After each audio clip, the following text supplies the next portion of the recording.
ये गाइस थोड़ी ना लंबी एक्सरसाइज है, तो मैं इसके 2 पार्ट्स करूँगी। अब हम एग्जाम्पल नंबर 9 पढ़ेंगे। ये क्या कह रहा है कि कोऑर्डिनेट्स ऑफ पॉइंट जो लाइन सेगमेंट ज्वाइनिंग द इनको 4 इक्वल पार्ट में डिवाइड करते हैं। यहीं पे मैं साथ साथ बता दूं आपको, यानी कि एक सेकेंड,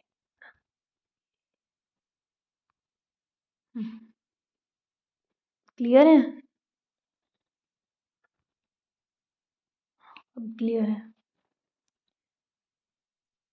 ए हमारे को गिवन है, बी हमारे को गिवन है। मिड पॉइंट फॉर्मूला से हमने ये निकाले। मिड पॉइंट फॉर्मूला क्या होता है, हमने 10th में करा है, x1 plus x2 by 2 and y1 plus y2 by 2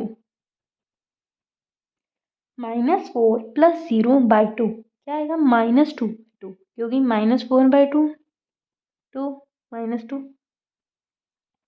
0 plus 6 by 2 यानी कि 3 6 बाई 2 3।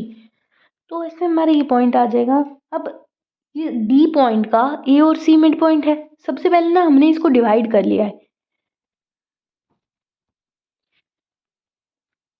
सबसे पहले ये डिवाइड होगी एक रेशियो, बस 4 अपने बीच में बनाने हैं। 4 इक्वल पार्ट्स में कह रहे, 4 पॉइंट्स नहीं कह रहे। अगर 3 इक्वल पार्ट्स कहेगा तो ये बीच में हम 2 पॉइंट लेंगे। 1 पार्ट, 2 पार्ट, 3 पार्ट, 4 पार्ट। अब हम इन दोनों का मिड पॉइंट डी है, तो अब ऐसे ही x1 प्लस x2 वाला फॉर्मूला लगा के हम डी की वैल्यू निकालते हैं क्या, -4 -2 बाई 2 0 प्लस 3 बाई 2 -3 और 3 बाई 2। सी और बी का मिड पॉइंट ई है, तो इससे हमारे ई के पॉइंट्स आ जाएंगे। ई के पॉइंट्स कैसे आएंगे, -2 प्लस 0 बाई 2। यहाँ करते हैं हम -2 प्लस 0 बाई 2 यानी कि -1 and 3 plus 6 by 2 9 by 2 9 by 2 -1 और 9 बाई 2 हमारे इसके पॉइंट्स आ रहे हैं। चेक करते हैं हमारे सही है। यस, हमारे सही पॉइंट्स है।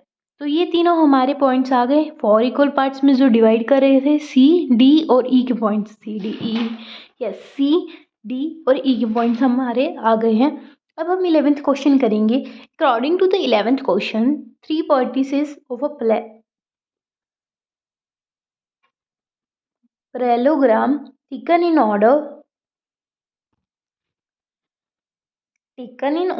are, ये 3 पॉइंट्स है हमारे को 4th वर्टिसेस बताना है, यानी कि ये बताना है। इसीलिए सबसे पहले हम मिड पॉइंट फाइंड करते हैं। इसका फॉर्मूला क्या होगा,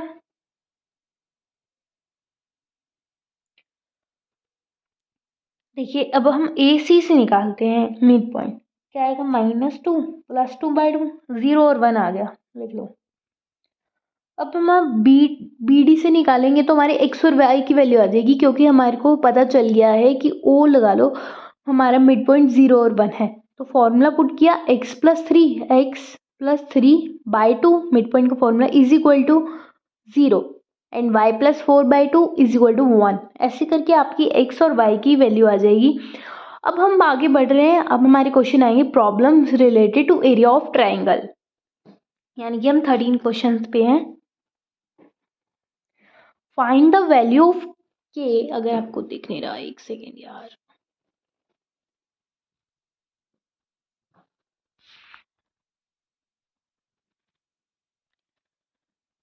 फाइंड द वैल्यू ऑफ के so that the area of triangle with vertices this and this is 24 square units। Area of triangle क्या होता है, area of triangle is equal to 1/2 x1 y2 minus x2 y1 plus x2 y3 minus x3 y2 plus, नया लिख रही हूँ, x2 y1 minus x1 y3।